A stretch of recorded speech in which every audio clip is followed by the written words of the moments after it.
والانصاب، والانصاب آستانے. آستانے میں آپ کو بتاتا چلوں گی آستانے کیا ہے. کہ مثال کے طور پر کسی ایسی جگہ پر کہ جہاں غیر اللہ کے علاوہ کسی اور کے نام پر جانور ذبح ہوتے ہوں. قربان گاہ، غیر اللہ کے نام کی قربان گاہ. آپ دیکھیں یہ آپ چلے جائیں، ایک دفعہ میں وزٹ کرنے کے لیے گیا تھا آپ کا یہ اللہ آپ کا بھلا کرے علی حجویری کا جو مزار ہے، مسلمانوں کا مندر، میں ان کو کہتا ہوں مسلمانوں کے مندر ہے یہ علی حجویری کا مزار. آپ پیچھے چلے جائیں، بالکل پیچھے جو ہے نا ان کے آستانے بنے ہوئے ہیں.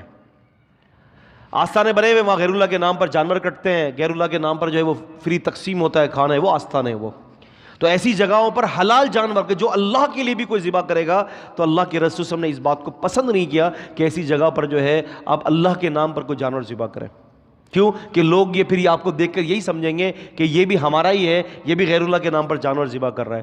قرآن مجید نے 4 مقامات پر تردید کی ہے ان چیزوں کی، جہاں پر واضح طور پر یہ کہا گیا ہے کہ ہر وہ جانور جو اللہ کے نام کے علاوہ کسی اور کے نام پر پکارا گیا ہو وہ حرام ہے. سورہ بقرہ سورہ نمبر 2 کی آیت نمبر 172، سورہ مائدہ سورہ 5 کی آیت نمبر 3، سورہ انعام سورہ نمبر 6 کی 145 اور سورہ نحل سورہ نمبر 16 کی آیت نمبر 115.